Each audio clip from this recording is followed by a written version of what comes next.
Well, greetings. Welcome to another episode of Sauna Talk. And today on the bench, we are joined with Dr. Jonathan Bricker, who is a professor of public health science at the Fred Hutchinson Cancer Center and University of Washington in Seattle.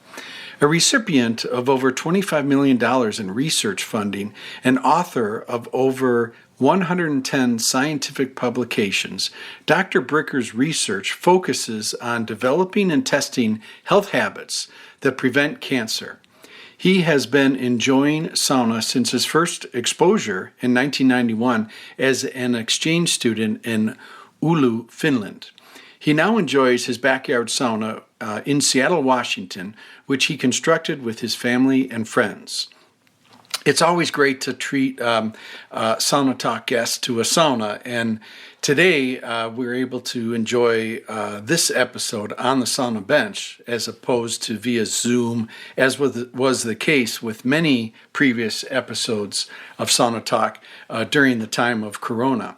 But today, Jonathan and I were able to sweat it out together in my Minneapolis backyard sauna.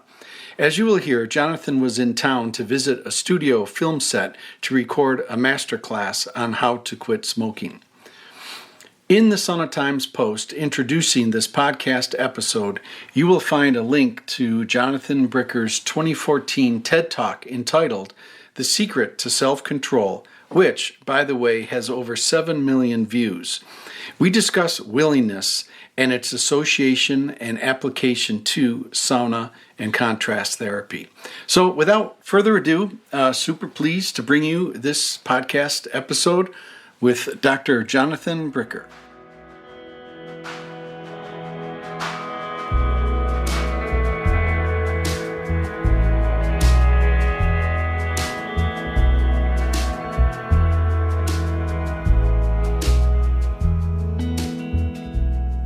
This episode of Sauna Talk is sponsored by Lampa Manufacturing from Tower, Minnesota. Lampa Manufacturing, the mastermind behind the Kuma sauna stove products, is a small family-owned company that believes in always making the best units they know how and continues striving to make them better and safer. Sauna Times offers a wide selection of Kuma products for all your authentic sauna building needs. My history goes back at least 25 years. I've owned 2 Kuma stoves that I bought new, one in 1996, the other in 2003, and both are running as well as the day I purchased them. They are built like tanks, and they produce the best heat that I've ever experienced. I'm very pleased to partner with Lampa Manufacturing as an authorized distributor for the products, and they can be ordered on saunatimes.com. You look at the top and the shop button, and we're very happy to provide these wonderful sauna stoves for you. Another personal note I'd like to share is I had the good fortune to have Dara Lampa on the podcast. You can search Sauna Times podcast, and you'll hear from probably one of the top experts in the world about wood burning and the process of it, the clean burning, the efficient burning, sustainable heat source. So check it out, and welcome to this episode of Sauna Talk.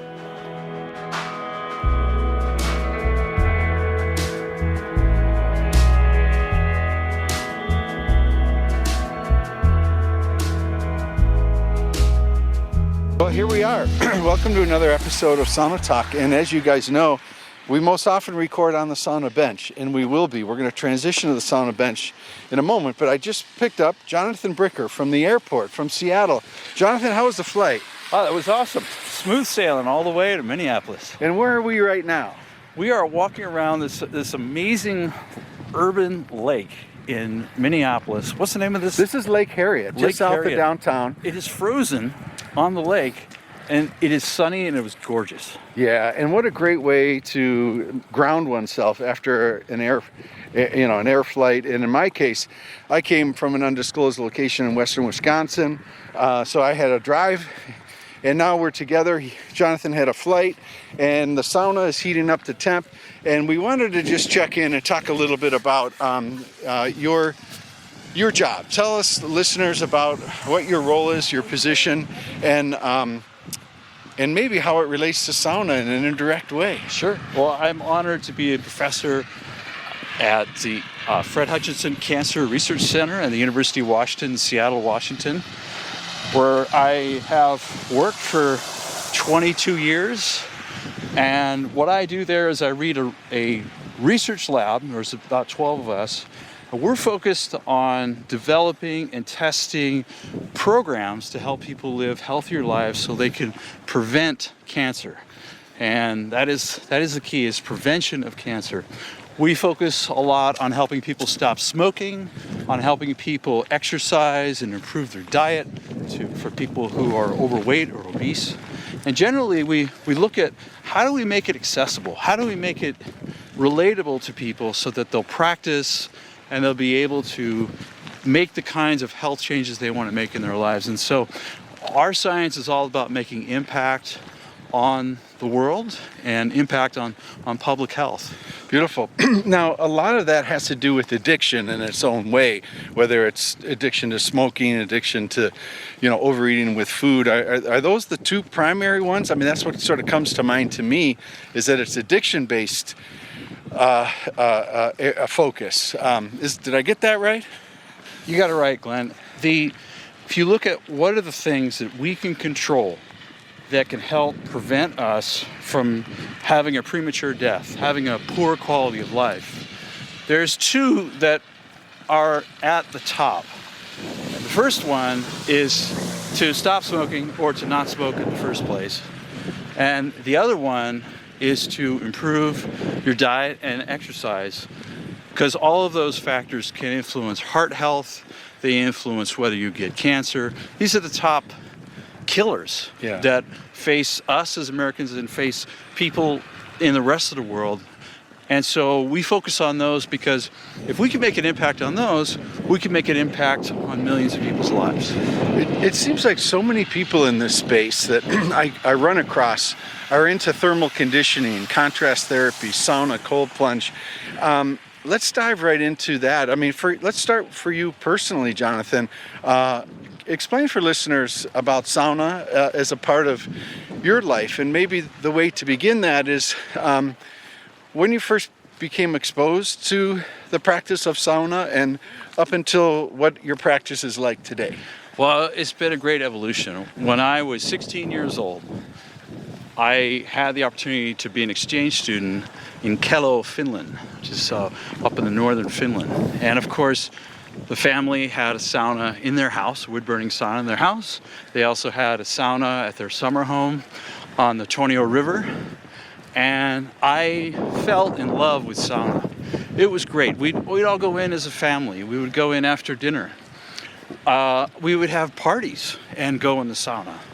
And it was just such an amazing way of life. And I said to myself, one day, when I have a house, I want to have a sauna. And I kept that idea in my mind for many, many years. And I had the opportunity to get into sauna in Seattle. There's a place called Banya 5 I started going to with a good friend of mine in 2005. And we went there every week for 15 years. Was it sorry to interrupt, was it a sort of a stand, like, how if you belong to a country club, you have the 9:54 tea time on Saturday. Did you have a specific day and time of the week, or did you just work it in? It used to be Saturdays at 6 o'clock. Then it turned into Wednesdays. Wednesdays are long days because they were also clinical day. So it would be a long day for me. 8 o'clock, I go into Banya and I'd close it. I'd go there from 8 o'clock to 11 o'clock. And it was like Cheers without the alcohol. Right on. It was just a group of people that I love seeing, and they would be there, and we'd be able to hang out, and sometimes we'd go out to eat afterwards. And it was the Banya 5 is inspired like a Russian spa. There are things that are different about it, but the main thing is it has the Parocca. It has a really hot room. It gets up to 220 sometimes up to 240 degrees, 10% relative humidity. It's got the cold plunge. It's about 50, 55 degrees in the warm pool of about 90 degrees. Yeah. And you would meet your buddies there, and you sort of had this standing appointment. We'd have a standing appointment. We'd hang out.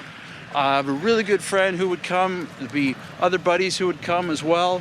And it was a chance to catch up. It was a chance to do something really different than my family life and my work life. Well, and it didn't matter what you did. And this is the great thing about going to a place like Bonnie 5, because I think there's something disarming when you go into a sauna. You know, you're not wearing your day clothes. And so it's really disarming. And so all the things that you carry with you, you know, being a professor or coming from this or that background, it doesn't matter. Yeah. It doesn't matter what you do. It doesn't matter where you're from. And that's one of the things I really loved about the community of sauna. Unfortunately, the pandemic changed that. Unfortunately, the pandemic shut it down for a long time, and then the reopen hasn't quite been the same because it's really limited how often you can go and how long you can stay. So the magic has been unfortunately taken away. Do you think the magic is just a matter of time? I hope so. That's my hope. I hope that the community will come back, and a lot of the people that I enjoy seeing there will be able to come back. And but they're changing too. And this kind of gets to the third.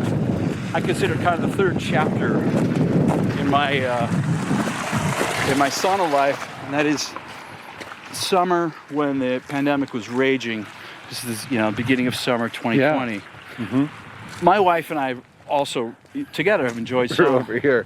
We're heading back to our car. The sauna is on idle, and the wind's picked up a little bit. The sun's gone down. We're earning our sauna right now, and I took Jonathan away from the trail around the lake, and now we're walking along the street, and I realize my car's another couple hundred yards ahead. So we're navigating through the water, the melt, and the snow. But back to the third chapter of your sauna life. So I said, you know what? Let's have that dream come true. That dream of the 16-year-old kid who said, I always want to have a sauna. So I learned about different ways to get a sauna, build a sauna. I found this company near me in Seattle that has cedar saunas in a kit, but you have to build it yourself. And I said, if I'm going to have a sauna in my backyard, I'm going to build that thing myself.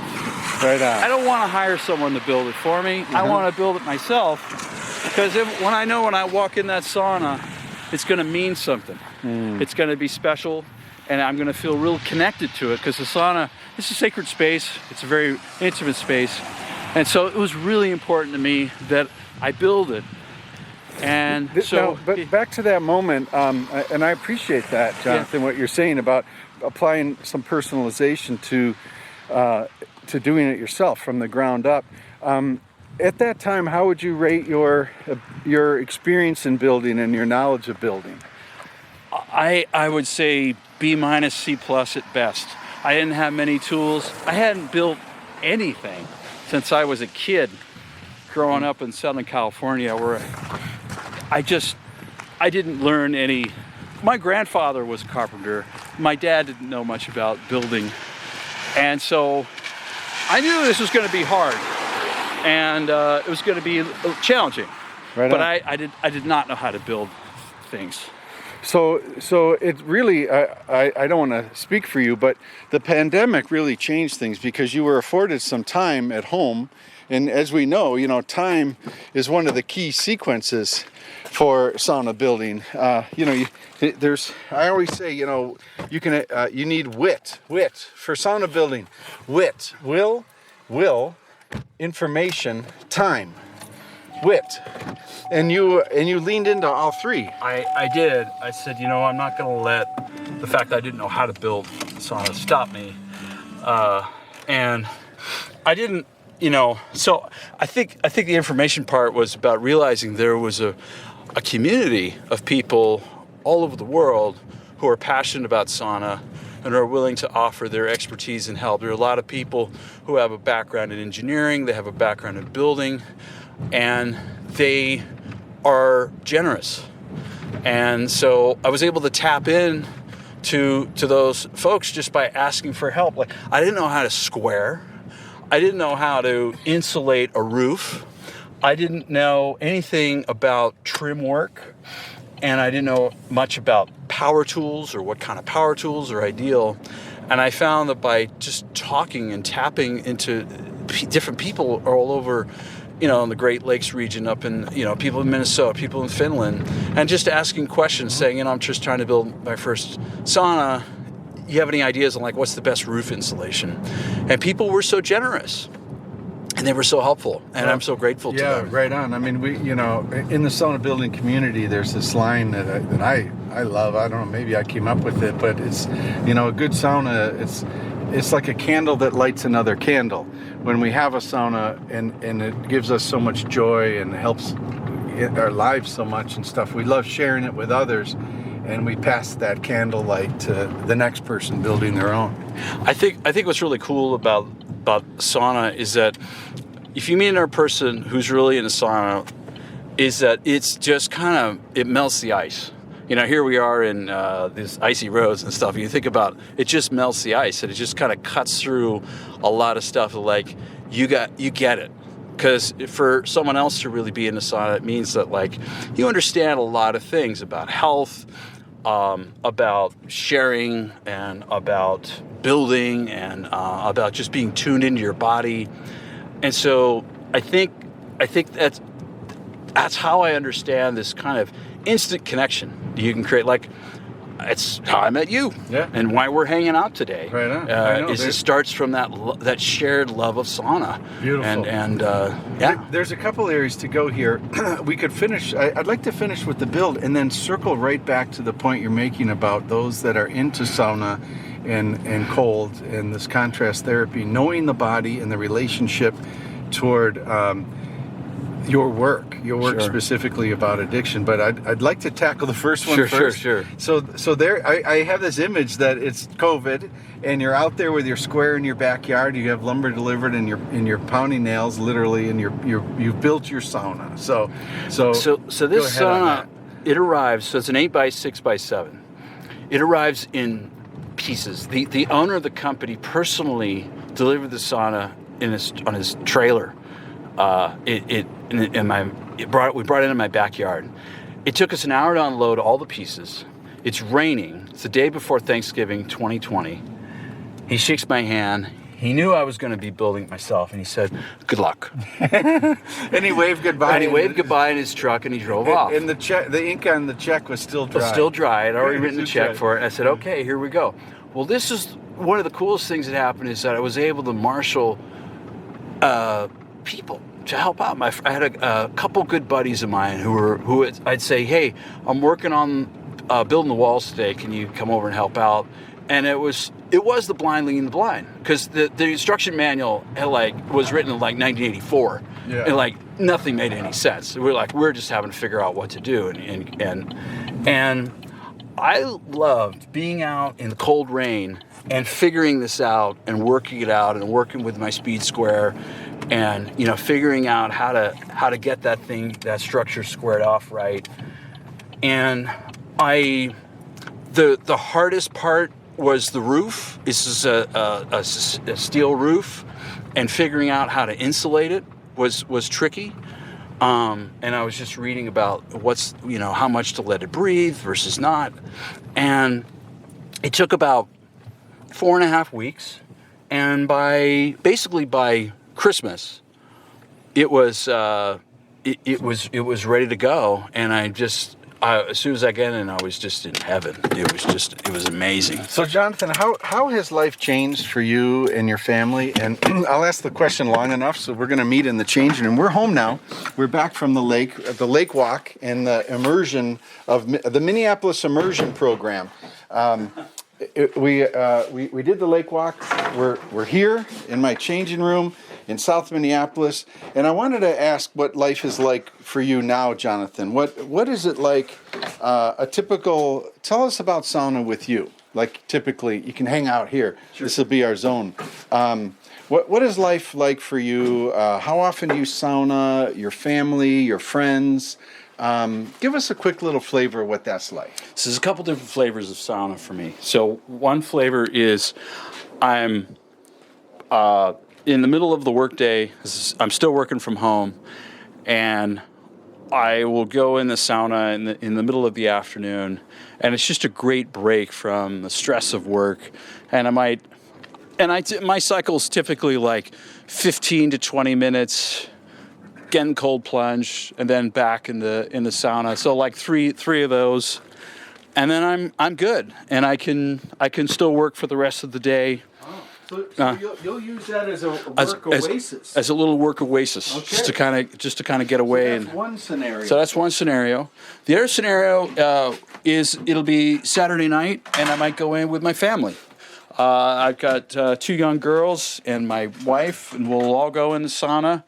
And it'll be like a family outing. I'll tell my girls, this is like being in Finland. This is like what the kids and the whole family do on a Saturday night. And we'll go in like 6 o'clock, 7 o'clock at night. And, we'll spend, again, like an hour and 15 minutes and just totally enjoy that. Or on other ways, I'll go with a buddy of mine. They'll come over to your house? Yeah. It's a great way. Actually, the pandemic has been a really great way to see buddies, and to kind of just hang out. Because when you're in the sauna, you could talk. Yeah. You could talk freely. You can, and so it's, and that sometimes can happen on a weekend. Sometimes it'll happen on a weekday. It just kind of depends on what our schedule's like. So I'd say on average like 3 times a week going in. That's my cycle too. Yeah, about 3 times a week, and like an hour to hour and 20 when it's all totaled up. And it's transformational. I'm a scientist, so I want to distinguish between what I believe and what the data show. We could talk about that later, but what I believe is, for me, it's had a profound effect on my sleep. I dream more. I go into deep sleep much more. I probably get an extra hour on the times when the days I've actually had a sauna.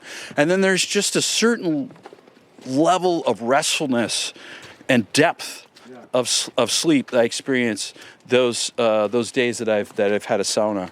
Well, and that on the sleep score, Jonathan, one of the things I noted is that it's like 6 hours sleep after sauna equals 8 hours of sleep without sauna. I find my sleep is much more condensed and powerful. Can you relate? Absolutely. Yeah, I have a lot more vivid dreams. Yeah. I feel like I'm in like this really, really deep slumber. Yeah. And length is not always so as critical. Although I think I actually do sleep more on those nights that I'm able to do sauna. I wake up less, and I fall asleep much more quickly. I think that's definitely made a difference. Definitely blood pressure has gone down. And do you chart your blood pressure? I track it on I have a little special tracker on my arm. So the proof is in the data there. The data's there. So I'm a scientist, so I pay attention to the data. And I track it every day. But I would say definitely lower blood pressure. I feel more relaxed. I'm definitely happier. I'm definitely more social. Yeah. Because it's just such a social thing to do. It's a different way of being social. Before I had my own home sauna, it'd be like I might hang out with a friend at a bar, or we might, we might go out to a game or something else. But coming into your house, into your own personal sauna, and then you're seeing a friend or a few friends all getting together. There's just it's a different kind of connection, totally. and I think again it comes back to the fact that it's just it's a more intimate space. I think that's probably the greatest difference. So here we are. Jonathan, what do you think? So we drove from the lake. Here we are. We came in my garage. we walked ourselves into the cool-down room of my backyard wood-fired sauna. John's got a big smile. He's got his duffel bag for his work here. I just filled out some water for you from Minneapolis tap water. I'm very proud to say. And Jonathan brought a very nice gift here for me. I'm going to open for a minute, and we'll be right back at you, folks. We did. Yeah. So we're in the hot room, and then, Jonathan, right by your left ankle is a volume control for tunage. You could bring that down. And we're sitting in my backyard sauna. I built this in 2003. We moved here, and this garage was not on the property. I converted the attached garage into what was then our eldest son's bedroom. And I since took it over now, and it's my office. And I installed radiant heat out there, which I'm very proud of. That work I did. I was a pioneer in putting in radiant heat. I had to get a plumber's license because no one would sell me the stuff. Okay. And so I became a plumber, and then I was able to go to a commercial plumbing supply place and purchase all the Wurzbo piping and tubing and tied it into the boiler, and it was a pretty elaborate project. But I was just so happy to have warm feet when I'm working in my office. And Absolutely. what was the garage? And then this is a 22 by 28 foot garage, 2-car. And this is the annex. We're sitting in the annex, the additional part of the garage, which is the hot room. 5 by 7? This is about 6.5 by 6.5. Okay. 6.4 by 6.6, something in that realm. But yeah, 2 benches, wood-fired stove. Got a little this bench was a sort of an afterthought. Yeah, I like that bench. Yeah, when I help a lot of people, build their own saunas and stuff, and a lot of people.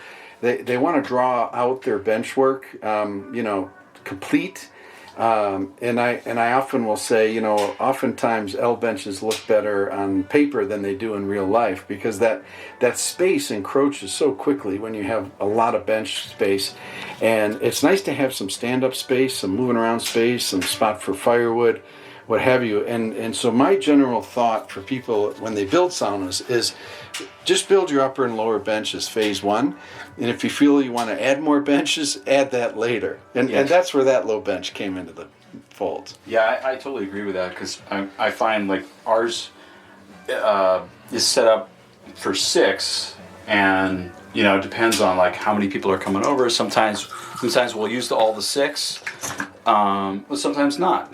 And then I think the other thing about benches is like how wide you want your bench. Like if you're going to do plaza, it's nice to have a wider bench.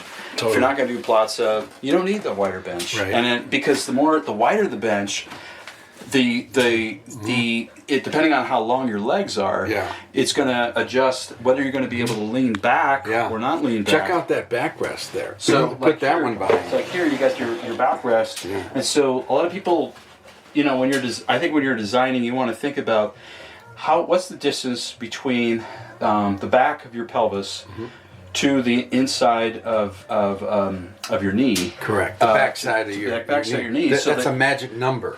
Yes, and that's really important, because if you're going to be the principal user of your sauna, you want that space to be right, so you have enough leg support, but not so much that you feel like you're swimming all the way back to be able to lean back. And so the user-centered design basically is kind of what you want to put your mind on. Yeah. You could just do a mock-up of it before you even build it. Well, I spent way too much time thinking about what you just said, and I've settled on 24 inches. I think that's exactly the width of mine.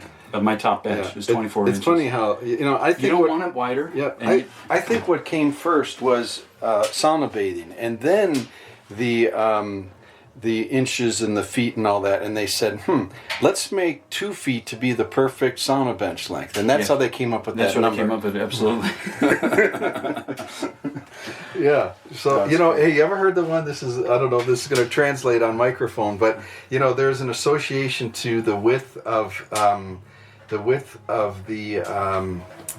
of a satellite and the walking gait of a horse. I don't know if you ever heard this one. I haven't heard that one. Okay, so it works like this. So horses, when you think about trails before cars and stuff, what they did is they developed trails so that they were the width of two horses walking abreast. Yes. And that became a standard definition where railroads, the width of a railroad became off of that. And then the width of an axle of a car was defined by that number. And then when they had to develop the space shuttle, they were constrained by the railway, the rail car width. Yeah. And so everything is kind of related, is the moral of that story. From a horse to to a satellite up in space. yeah. Yeah, it all starts from there. All right. Yeah. And for us, it all starts with the sauna bench. Absolutely. And you know, these sauna benches, I mean, the Russians, I'm sure when they were designing saunas, you know, because it goes back to, you know, the early czars. I mean, this is a couple thousand years. Totally. Is really when you go way, way back, is, you know, they might have been considering these when they were designing them to be able to to make it a good bathing space there, That's or right. a place to give birth to a kid. Mm-hmm. You know. Well, you know, we're talking about this. So, what do you think of this sauna? I mean, I love it. Yeah, I love it. tell me tell the listeners what you're feeling or what your impressions of this space. I think what I really love about your sauna is the way that the heat is circulating in the space in here. And over your left shoulder, I want to ask you just to open that vent. Sure. Right up there, just slide it right to your. Oh, I love it's a little. There you I go. like that. Yeah, and as we know, the holy trinity of good sauna is heat, steam, and ventilation. Heat. Your lower, where's your lower? It's right underneath where I'm sitting. Okay, great. Yeah. All right. Yep. Totally. And the thing about the crack. So it's pulling. It's really pulling heat. Yes, right. Yeah. And the thing about the crack along the hot room door is I see Americans like at maximum so a mouse can get under it, where the Finns, the crack along the hot room door is so a rabbit can get underneath it. They like a big crack underneath the hot room door. Yeah. But ventilation is very, very important. I think ventilation's great. I think of course this heater here, it's a Humi heater, That's a Kuma from northern Minnesota. Yeah, very carbon footprint friendly. It was hand welded 230 miles from here. I know. I saw your episode where you interviewed the owner and his son. Yeah. And they showing how they built these wood burning saunas. They're really, really cool. Yeah, very nice. Yeah, very nice. Yeah, it's beautiful. I have a Harvey Cylindro, a 9 kilowatt. Mm-hmm. Really convenient. Certainly different kind of heat, but it's certainly really convenient to be able to fire it up. We haven't made any Lolu yet, but do you feel a difference if you were to be blindfolded and brought into your sauna in your backyard in Seattle? In first impression, is heat for you, or does this heat feel different to you? Or I think if I couldn't hear the cracking, which is it's a great sensation, it would be harder to tell. I think the heat waves move differently in a wood burning sauna than in an electric sauna. I think from a physiological perspective, if you're talking about the science of heat, I don't think it makes a difference. But in terms of the perception of heat and the enjoyment and just the sense of loila and of being in the space, it's different. It is a different thing, and I totally understand like why Finns are they say, you know, a sauna really has to be wood burning.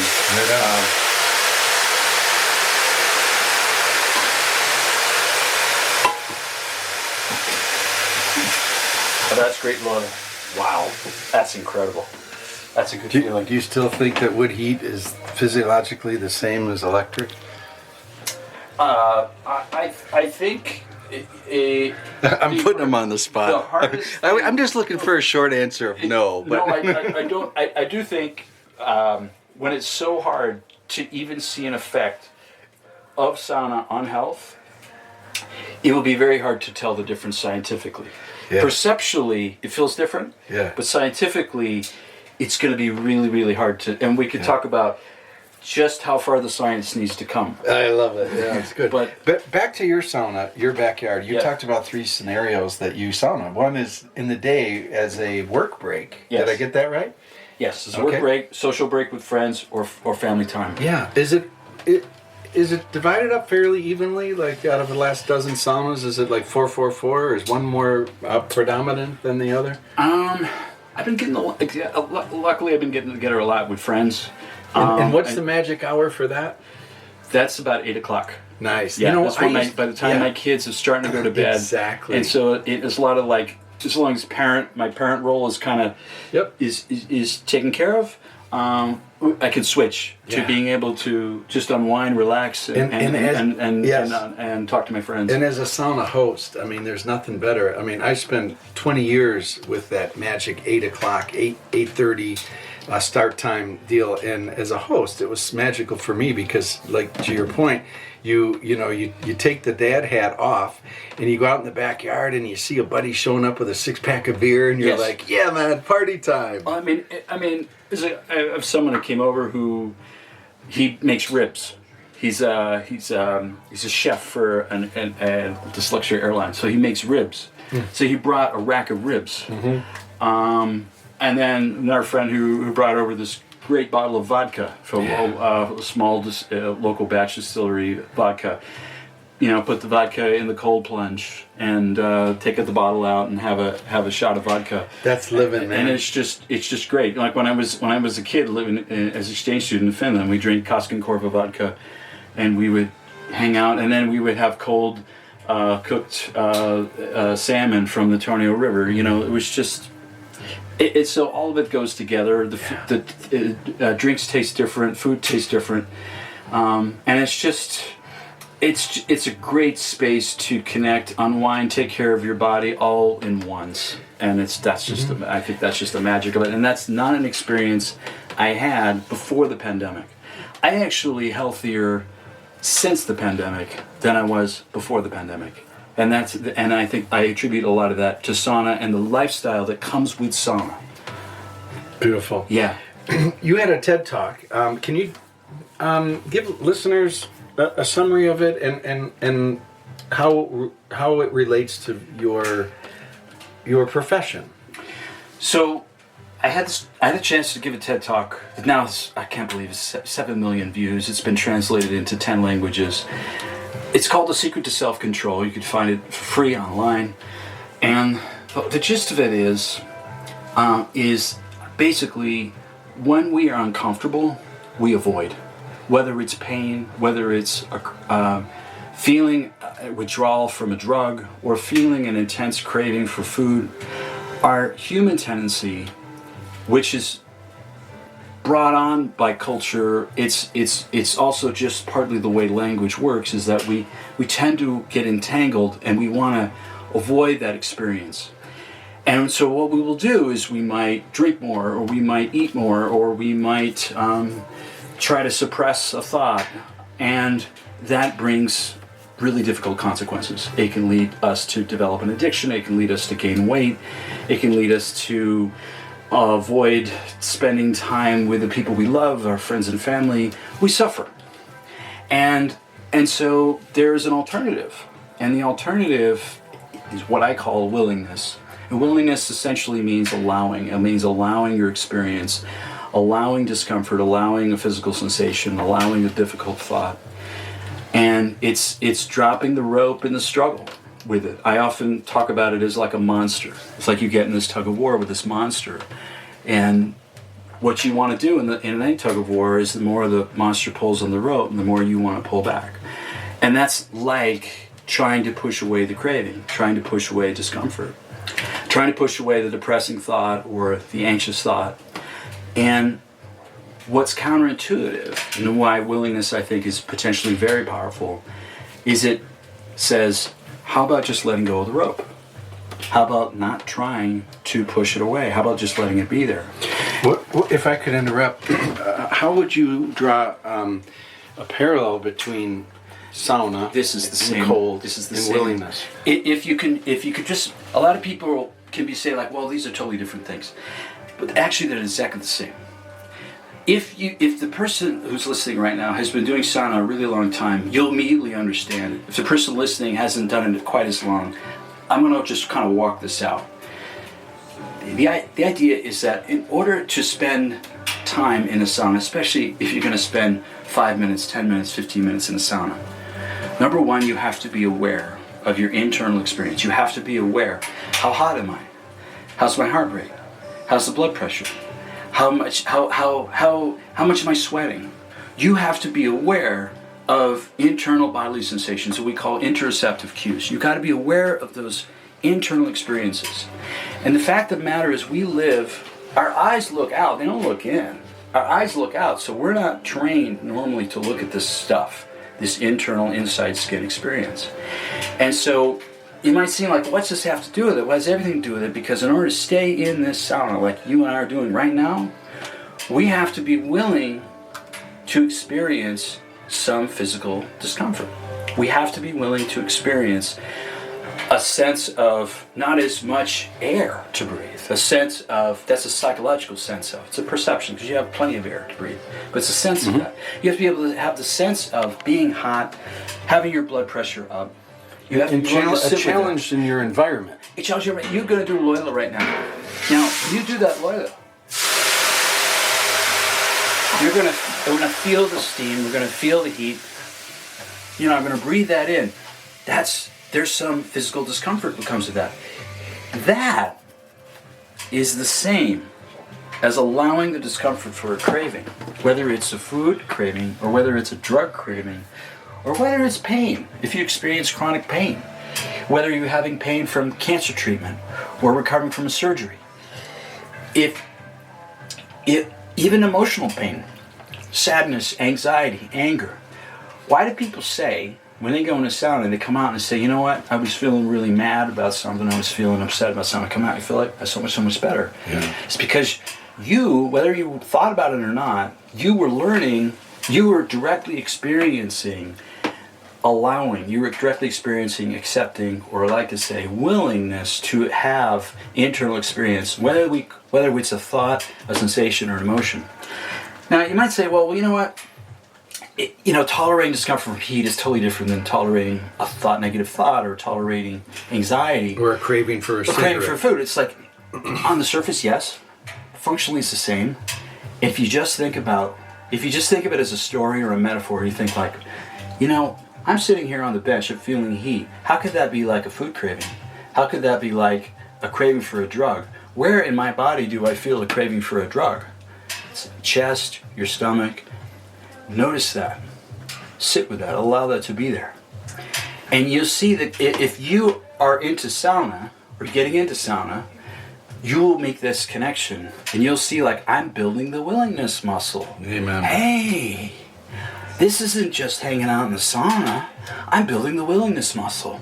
This is going to help me when I'm hungry. This is going to help me when I want to go hang out with my buddies and have a drink, when I know that maybe that's not the best thing for me right now. Yeah, and it may help if you're in a parking lot somewhere and someone pulls out in front of you. It pisses you off.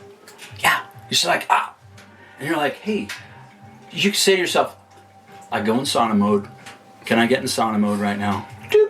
Switch my mind in sauna mode. It's like, it's the same thing. But see, verbally, we're verbal creatures, and we always frame things in terms of stories. We frame things in terms of, thinking like, oh, this is not connected to that. But like, I just made a connection by the listeners listening to this. I just said, I'm going to get in sauna mode. You can't undo that. You can't undo verbal history. So I just made this connection, and so someone listening go like, how could I do this? Like, I'm just sitting in the sauna right now. But I'm going to apply it specifically to my challenge, my addiction, the challenge I'm having with anxiety, the challenge I'm having with depressive. Yeah, if I could jump in on that, I see it as a two-step deal. And for those that have been taking sauna for decades or their whole lives or grew up with it, I mean, it is there. I mean, it is known about how we have what's called a stimulus, i.e. the hot, the steam, the discomfort and all that, and then the response, like how we react to it. And Scott Carney calls that the wedge in his book, the wedge, that space between stimulus and response. It's a great thing to develop that, and that's phase one. And I would view phase two is adapting that to other things in our lives, like you say, with the addiction and the willingness, building the willingness. So it's an association. Absolutely, yeah. It's really interesting how different writers, different thinkers, even different scientists we're running on parallel tracks. Amen. And we're maybe using different language to describe our processes. Someone's describing it from a psychological point of view, someone from a physiological point of view. And the point is that we're actually talking about the same phenomenon. These phenomena are actually very hard to describe verbally. And so it's not surprising you're going to have different language, different frameworks, different theories that are going to explain the same phenomenon. Beautiful. And I think that's what's happening here in Kearney's book, and it's happening here in Willingness, is that I would say, okay, if my response is I have a craving to eat, I have a craving to use a drug, smoke a cigarette, it's how I respond to that. Yes. Yes. Willingness is where you apply that skill. Beautiful. Beautiful. You apply that skill because we will do what's automatic, we'll do what's habitual.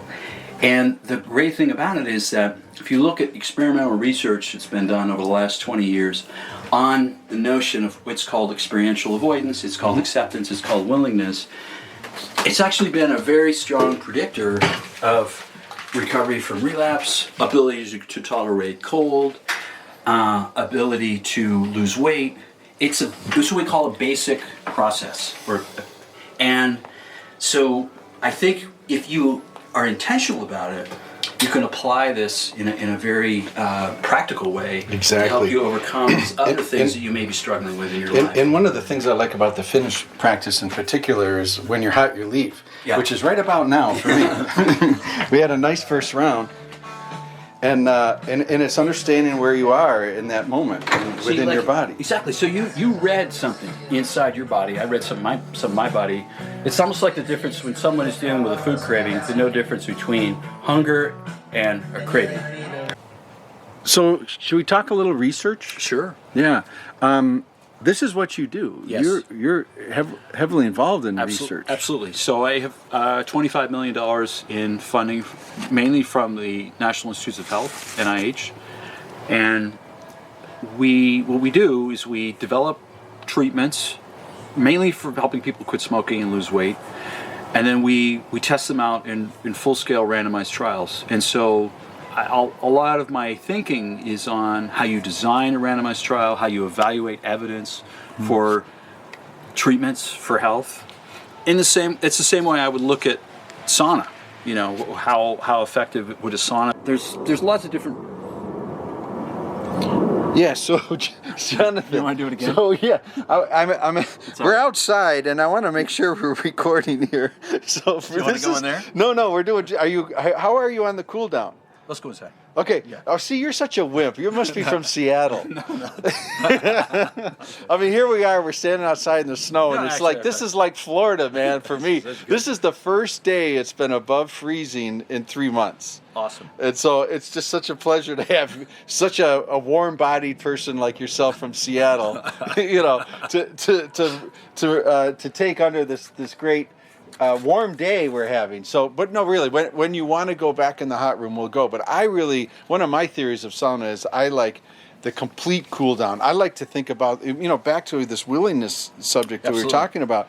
It's like when you know your body, right? Like when people are fairly new to this contrast therapy thing, and they're digging themselves in the sauna, and sure, then they go and they'll go outside, and then they'll be like, wow, okay, it's really cold out, but I'm feeling okay, and then they'll get a gust of wind, and they're like, oh shit, it's cold, and then they want to go jump back in the sauna. Absolutely. And I'm like, I really try to stop that from happening, because that wind on your skin, that's like a conditional response that we're trying to rewire, because if we listen to our core, then they'll tell us, wait a minute, I just been sitting in a hot room for 15, 20 minutes. I'm a radiator.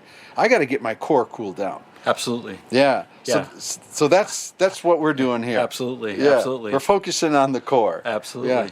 But I had a question, so what is the scientific evidence for the effects of sauna on health, the way you see it as a scientist who researches this type of thing? I think we're at the beginning.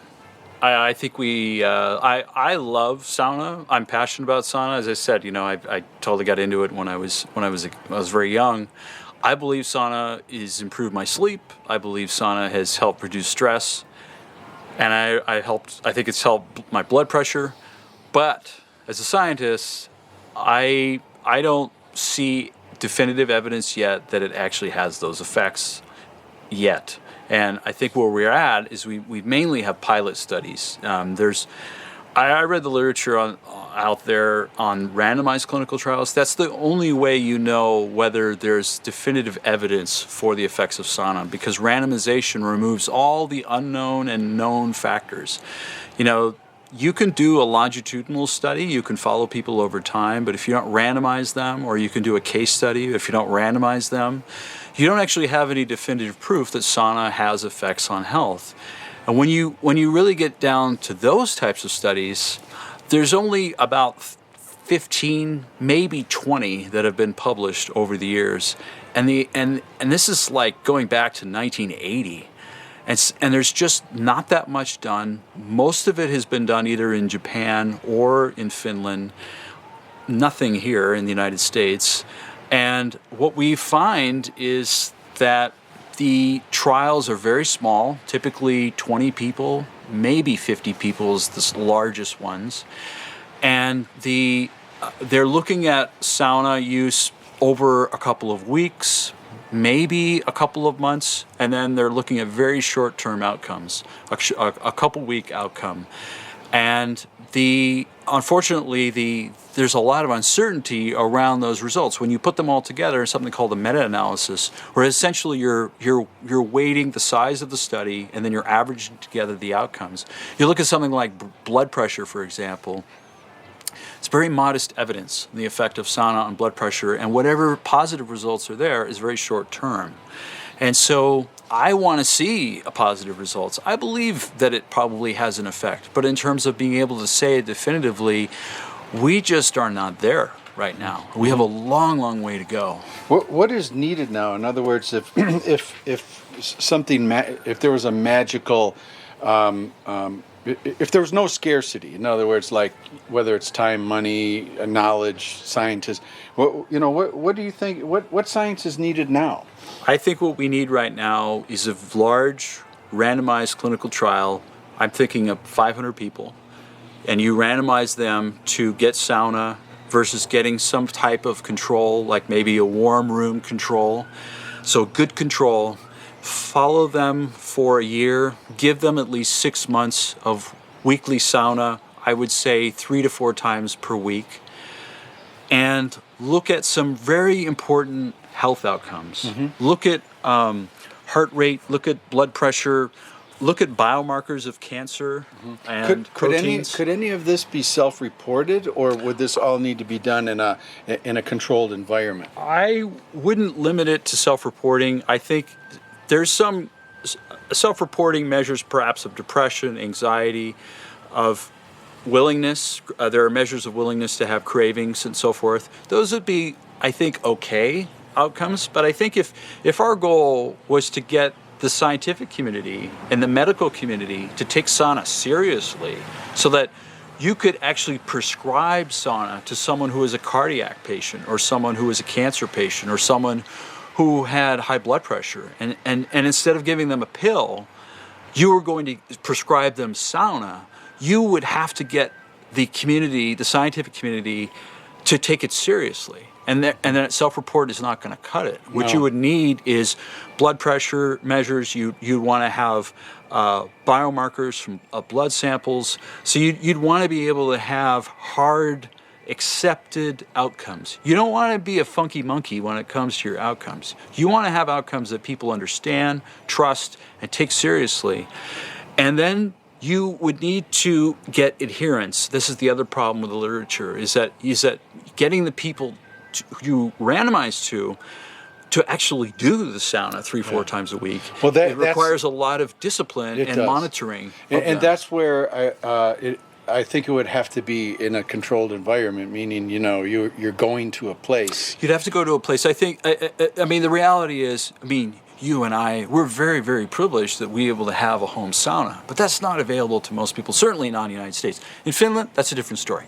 But here in the U.S., most people don't have access to that. So it would have to be like coming to a medical center, or coming to a gym with a proper clinical health monitoring facilities where you could be able to have people check in, they have them weigh in, and be able to make sure that they're getting the proper dose. That you can monitor the temperature of the sauna. We had a little conversation about where there's going to be electric. So these are other factors we have to think about. Is that how long would they be in? Would it just be the heat, or would they have a cold plunge? What would be the temperature? And should we have Loila or not?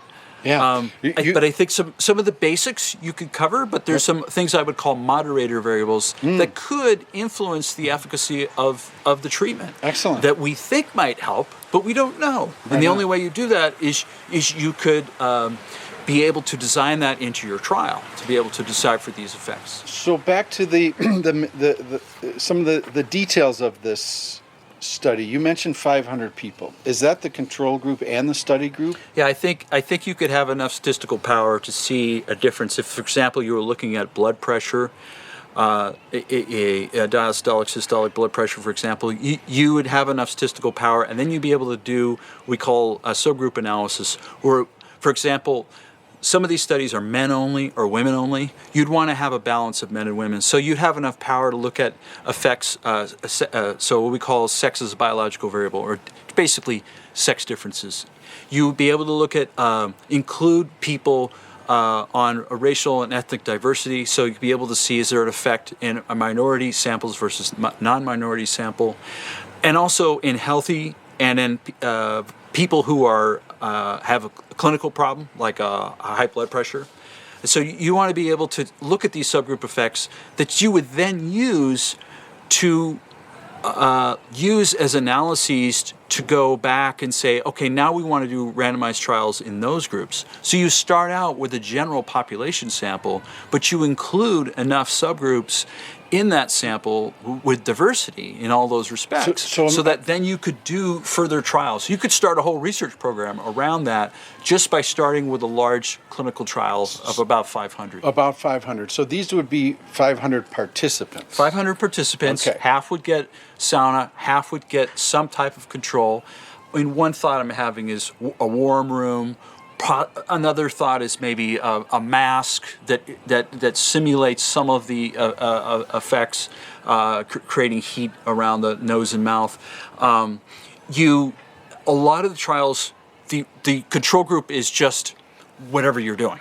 Mm-hmm. So basically giving them nothing. Yeah. And so would that be half?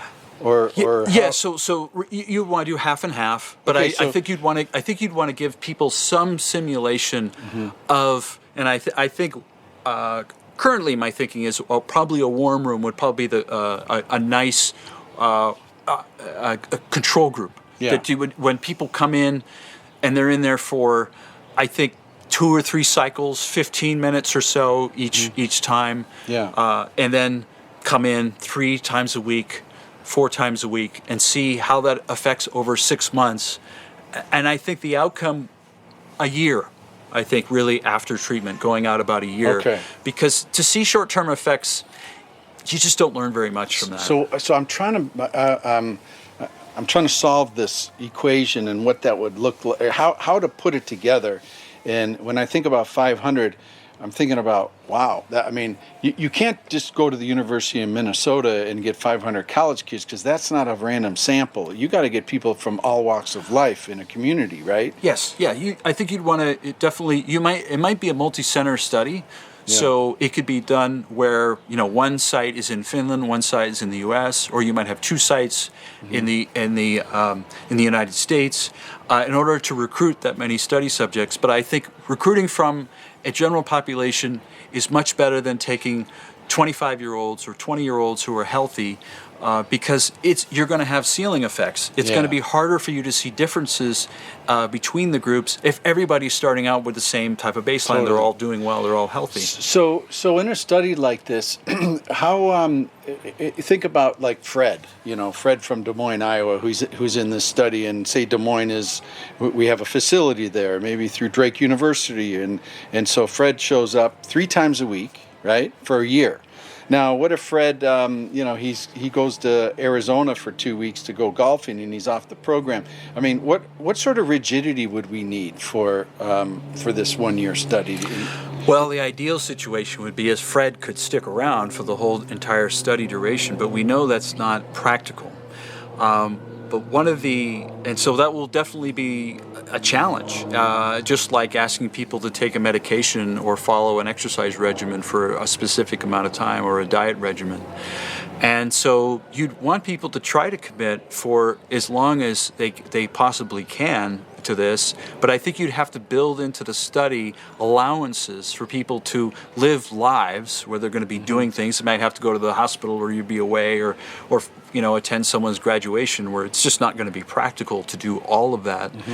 And I think you're also going to be seeing that kind of issue in the control arm as well. So at least those would be balanced out. So any things that the Freds do in the control arm, they would be doing in the experimental arm. Would Fred be a control subject or a participant subject for the whole year? Yes. Yeah. So once you're randomized.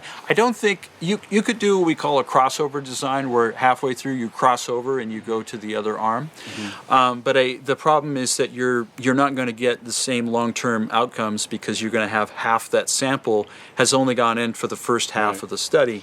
But I think the advantage of not crossing over is that you get a definitive result. You're saying, if you've had this sauna treatment, you think of it as a treatment for the entire duration, if you have a large enough sample, you're going to still have enough statistical power to be able to see differences, even with some noise. Dropouts, I think, is going to be the bigger issue of people halfway through, especially who are naive to sauna, saying like, I don't know if I can do this. This is a little bit much for me. And so I think there you would do what trialists normally do, which is what's called a run-in. So you would have a couple of weeks where you have people who said, yeah, I want to do the study. You have them sign up. You say, okay, we're going to have you try out some of the study procedures. Try out a sauna for a 3 or 4 times to see, could you really stick around? Should you be randomized to the sauna condition?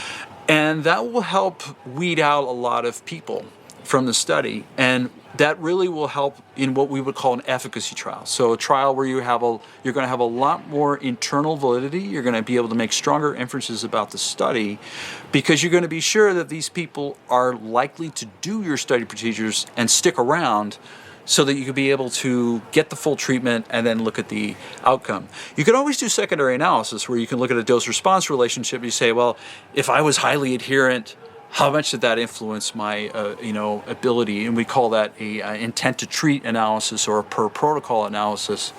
But I think doing a run-in for especially a trial like this would be a really good idea, because there's a lot of commitment. Just like, what we do as sauna enthusiasts is a lot of commitment. Time.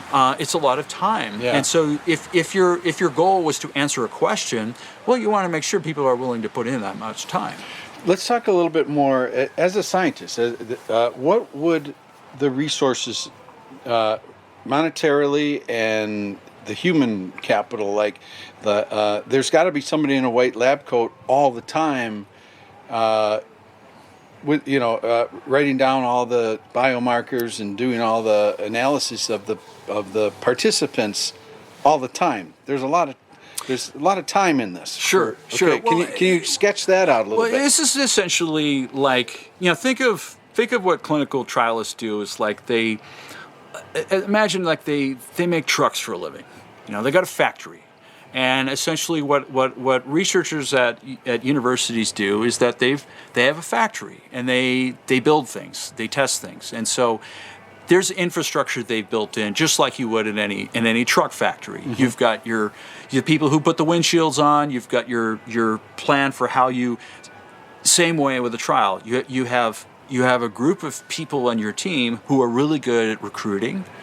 There are people who are on the team who are going to be good at ensuring you're developing protocols that will fit institutional review board standards and reporting requirements to the funder. So there are many regulatory rules you have to follow when you're running a clinical trial. And so there are people who have that technical background, and in the administration of running the trial who are going to be part of your team, your factory, if you will.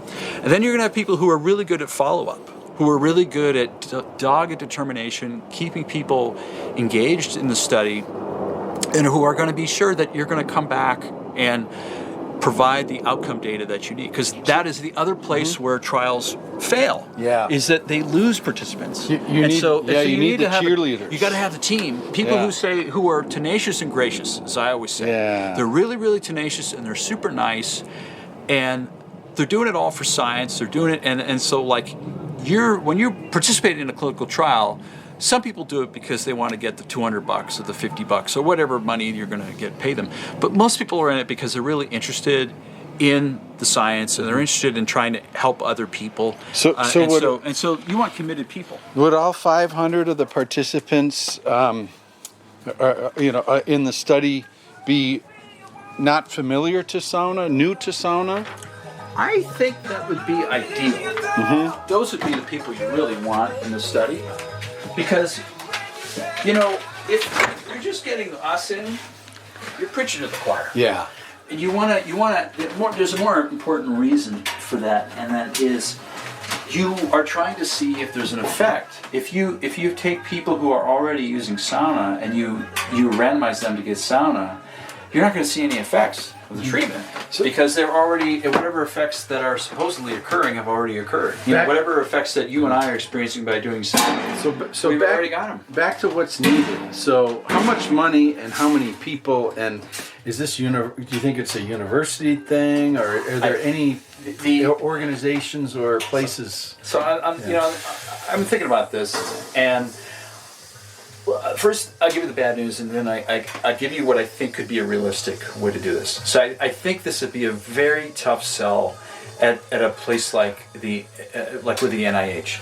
The one part of the NIH that I think might be interested in this is they have a complementary and alternative medicine division that might see this as something interesting.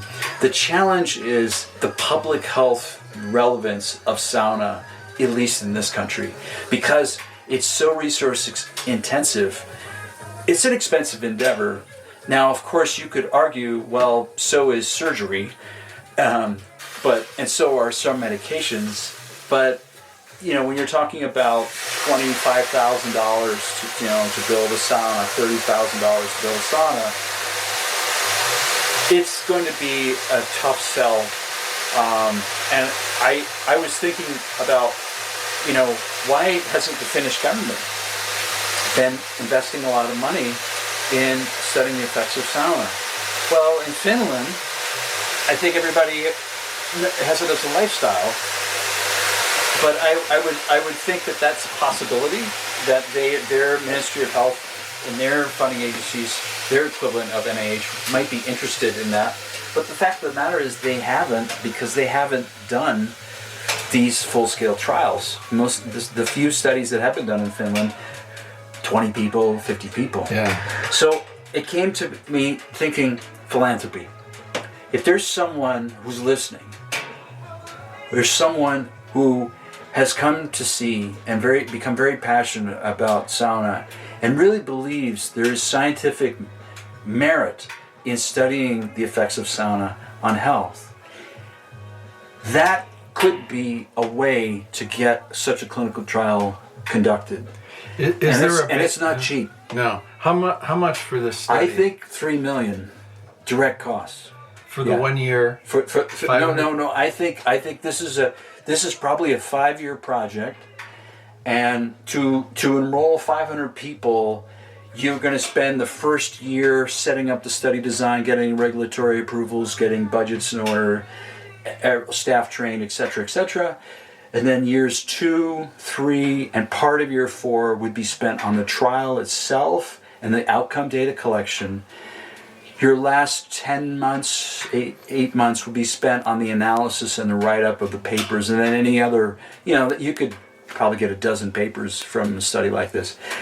But more important than the science is this, if it proved that it worked on important clinical outcomes, I'm thinking like heart health, blood pressure, that would put sauna on the map as a true clinical intervention for important health outcomes, for things like hypertension, blood pressure.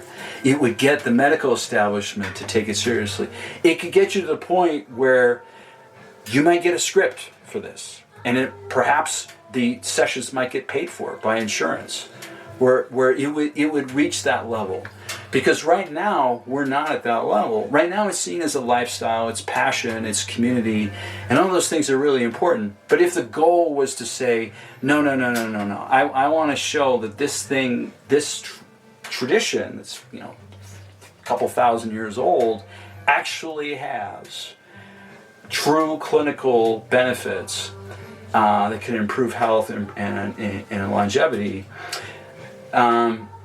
you would have those papers and the definitive randomized trial.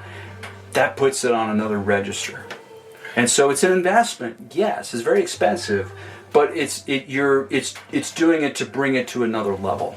So I think about this. So I'm trying to quantify some of this. How many? Not if $3 million just appeared. That's one thing, but the human capital to organize this, where would one go? Let's say 3 million was available, then what? Like who do you need one principal investigator for a study like this? Where do you go then? I think you could set it up a couple different ways. You could have one PI, you could have a multi-PI plan. You could get I think a nice partnership is a clinical trialist with someone who has the scientific expertise in the physiology of like heart health or on blood, or someone who is, say, a cancer researcher who looks at biomarkers. So they have the physiology or biology expertise with someone who has the clinical trials background and trial design and conduct expertise. That's a nice complementary. Right. How do you put a team like that together? And they already have day jobs, these people. But that would be the day job. Right. You're saying it would be part of an academic.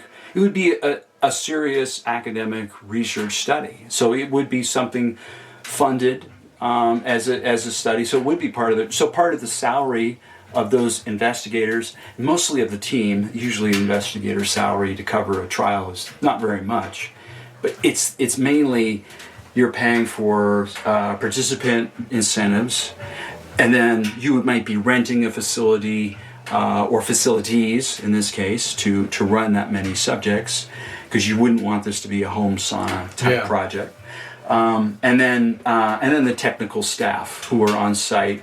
Blood samples, blood pressure, the check-ins, the monitoring of the participants when they're coming through.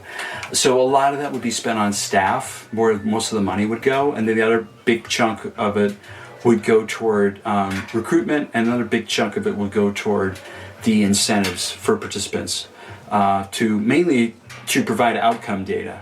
That's mainly where that money would go. So anyone that knows me knows that I'm very ambitious when it comes to sauna, on many levels. But when you lay out something like this, I'm overwhelmed in a way, because I see the money. This $3 million thing is a major challenge, no question. Sure. But almost like, to me, a bigger challenge is how do you get these? How do you recruit these people? I mean, you got to put together a dream team, and you have to manage it and stuff. Sure. I have no idea how to tackle something like that. Yeah, well, I think the best way to describe it is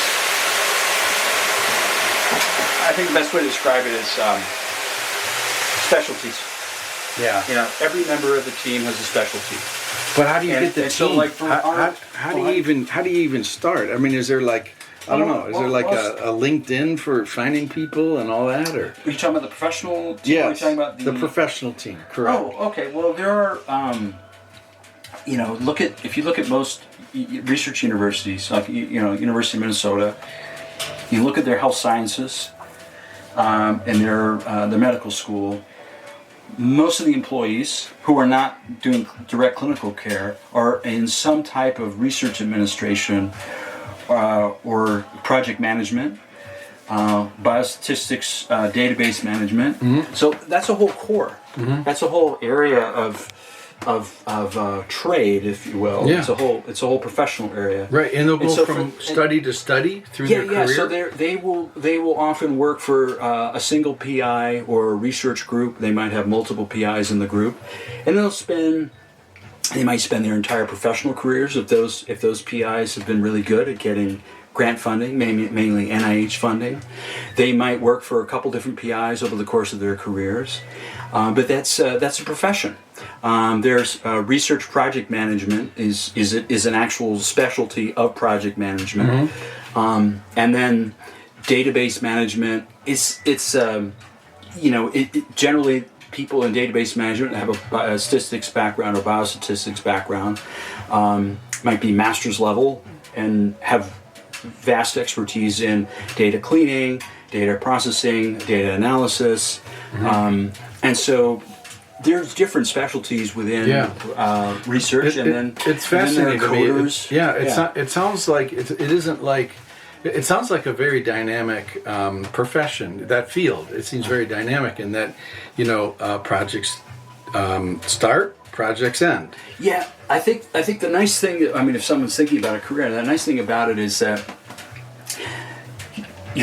it's focused on values. So you're doing that kind of work not to sell things. You're doing that kind of work because you are interested in knowledge about the human body or knowledge about how different types of treatments influence human health. So I think it's that shared value on health.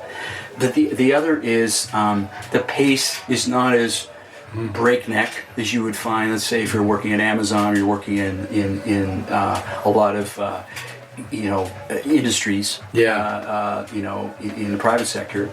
And so that's different. And then there's a sense of you're part of something bigger than yourself. You're contributing to something much bigger. I think about my team. We call ourselves the Habit Lab, or Health and Behavioral Innovations and Technology Lab. There's 12 of us. I have a team member who has been on the team for 11 years. I have someone who just retired who was on the team for 8 years. I had someone else last year who retired who I work with for 11 years. And so they're like a second family, and I always say, this is not, you're not working for me, you're working for the values of the lab, which are to develop, test, and disseminate treatments that will help people live healthier, longer lives. And doing that is hard. Getting science funded is hard. Getting papers published is hard. Conducting clinical trials is hard. We have 3 large clinical trials we're running right now. We just added one more to help teenagers stop vaping. But we have a weight loss trial, and that's delivered by coaches. It's even more complicated than a study where if you're sending someone in a sauna, because you got to have skilled coaches deliver a treatment, 25 treatments for a year, and 9 in the second year. Wow. It requires a lot of skill. You got to be adherent to your treatment. So I have a subgroup who listens to the calls and makes sure we're hitting all of our core metrics to make sure we're focusing on the processes of our treatment, which is about willingness and acceptance.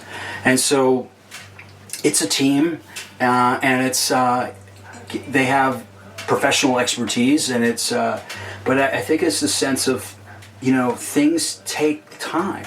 Knowledge acquisition takes time. If you want to answer a very specific question, there's a lot of planning, a lot of piloting that goes into it. A lot of thought. A lot of thought that goes into it. You got to think about strategy and organization. It's a lot of strategy, organization. You got to think about alternatives. You got to think about how things go wrong. And you get one chance at it. Well, you don't just get one. I wouldn't say we just get one, but they're big opportunities, and you want to do them well. Yeah. One is, for us, our money comes from taxpayer money, so we want to be good shepherds of taxpayer money, but also just that there's so much work and so much time and thought that goes into building a trial that you want to get it right. And so you want to make sure, for example, that your 2 arms are balanced on that you're getting a similar number of women or a similar age group. You want to make sure that you're getting good at retention. So you track your attrition. And if it, my retention generally is in the 88 to 90% total. And we do that because we're we have good systems, a good protocol for retaining. Well, that would be essential if you're doing a sauna study. You don't want to lose half your data. You know, if you lose half your data, you're not going to be able to make very good inferences. And so you got half the wind out of your sails. And so that's kind of sense going back to the factory metaphor. That's the factory. And to me, you know, whether you're doing a study of quitting smoking or a study to help people lose weight or a study to help people exercise, it's the same thing than if you're doing a study of people using sauna. The active ingredient is obviously different. The mechanisms of action, at least from my perspective, are the same because you're teaching people how to be willing to have internal experience. Is there a baby step to the complete study? The 500 people, 3 million. Is there a baby step? Absolutely. There's always a baby step. There's always a baby step. Yeah, you just do a smaller study. You do what we call a pilot randomized trial. Yeah. How many people for that? I think at least 100. You'd want to have at least 100 for a study like that. Could the duration be less than a year? I wouldn't want to make it less than 6 months because once you get shorter than that, you start to look like all the other studies. Yeah. And you're not really learning. Yeah. We want to. When you're doing a study, you want to advance beyond where the current knowledge base is.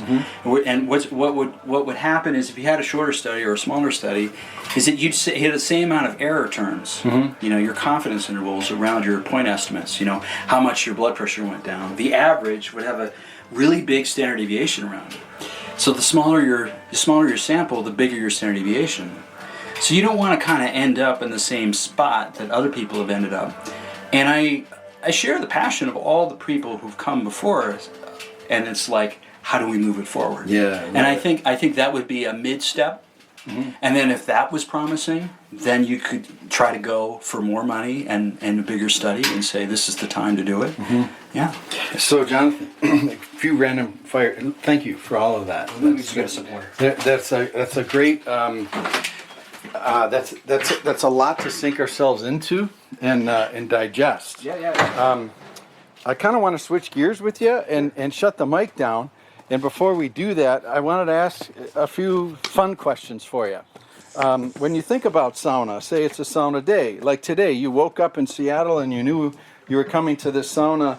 As you think about a day with sauna, maybe actually more realistic, let's think about your backyard sauna. Yeah. So you know it's a sauna day, whether it's one of the three scenarios like we discussed. If you were just distill it to one moment, what is your favorite moment of sauna and why? My favorite moment is when I come out of my cold plunge. So I have this cold plunge. It's about 45 degrees in my backyard. And I spend a couple minutes in there, and I come out of there, and I cool down a little bit in the cool Seattle rainy air. It's the moment I walk in the sauna, and I throw the ladle of water on the rocks, and I feel the intense steam of the Leule. Yeah. And I stand over it, and I stand up, and I just take it in. And I feel, there's one word, it's gratitude.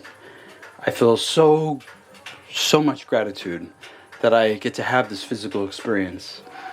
And anything I'm worrying about, anything that has been a challenge for me in my life, it goes up in steam. Yeah. It's a beautiful experience, and it's a nonverbal experience. It's an extremely physical experience, and I always say when I go into the sauna, for me, it's sacrosanct. I have this little, it's like a little tray. It's made of wood. A good friend of mine gave to me, and I put water in the tray, and I put it in the doorway to the sauna, and I put my feet in before I walk in the sauna, and it's a certain purification to me to walk into the sacred space of the sauna, and it's like I completely surrender to the experience, and it's just that moment of going from extreme cold to that steam, and you breathe it in. Love it. It's a magical experience, and I just ride with it however long that lasts. If you could sit on the sauna bench with anybody in the world, dead or alive, past, present, Who's the first person that comes to mind? Well, thinking about the time we're in right now, as of this recording, Russia has invaded Ukraine, and we're in a really difficult time right now. It's a really difficult time, a lot of uncertainty in this world. And I really wish I could sit down with a statesman who I really felt like had a great understanding of how you move about in the world, how you move about internationally, and that's FDR. FDR, he suffered with polio. FDR he used hot springs for his therapy. I used to go to a place in Georgia for his therapy, for his condition, and I think he really understood, and I could see him joining us here if he was still alive today. And of course, the particulars of our situation right now are totally different. The world has changed very much from late 1930s and early 1940s, but he always had a perspective of what is our place in the world and how you develop alliances with other countries who might have somewhat different interests than you. Then he could develop an alliance with the Soviet Union, with the Russians. But he was, I think we would learn a lot from him. Beautiful. I think Biden would learn a lot from him. Well said. Is mobile saunas become a big thing, especially in America, where you don't need permits and authorization forms and stuff. Where would you like to take a mobile sauna in the whole world? Like, what's the first place that comes to mind where you would like to deploy a sauna and experience what we're feeling right now? Is there a spot that comes to mind for you? Well, there's a spot where it's up on in the Mount Rainier National Park in Washington. It's called Reflection Lake. And I would love to go to Reflection Lake. You can only snowshoe Reflection Lake this time of year, but to be able, if you could bring a sauna there and just set it by Reflection Lake and look up when the clouds have cleared on the glaciers of Mount Rainier. I remember I took a hike around Mount Rainier. It's something called the Wonderland Trail with a good friend of mine. It's almost 100 miles. And I remember that spot. Mm-hmm. It was in the beginning of, happened to be in September in the wildflowers. But it was just looking out in that lake and the reflection of Mount Rainier in the lake. I would love to get out of that mobile sauna and roll around the snow and look at that reflection of Rainier. And it's as close to God as I think I've ever become. And if it was possible, I would do it there. When you think about sauna, you're obviously into it. You've experienced the true sauna, the authentic sauna in Finland at an impressionable age. And mind you, so many people, including myself, are bitten by the sauna bug because of similar experiences to what you and I have had. It's quite fascinating. When you're over there and you feel it, not just the heat, and not just the cool, but the culture, I guess, for lack of a better word, the experience, how it's intertwined in the culture and stuff. I'm leading up to my question, but you have your own sauna in your own backyard. You're applying this practice with your friends, with your family, with your own solitude and mindfulness. What, for people listening maybe less into sauna or less experienced to sauna, or dare I say been marketed to about a fabrication of a product that is not sauna, that is claimed to be sauna, what do you think is most misunderstood about sauna that if you could share with others and help educate, what would you say it would be? I think there are two things, actually. I think one of them is people mistake sauna, and they associate sauna as a sexual experience. They think of it as a place where people do just, sexual things. And that's not what it's about at all. It is about connecting to your own physical experience. It's about being open to your own physical experience. It's about your health. And it is about connecting with others on a level of understanding, a shared understanding about what this health experience and is all about. So I think that's the first misunderstanding people have, and that I hear from time to time from people who are naive to sauna. The other is that it's too fucking hot. Like, why in the hell do you want to do that? My sauna in particular, I like to get up to 210 and be like, oh, what the hell are you trying to do? Like, he said, macho, whatever. It's like, you can tolerate more discomfort than you realize. And if you just give yourself a chance, you will see that by being able to sit with the discomfort of that heat, it opens up windows in your life that you didn't know were there. And that's a powerful experience.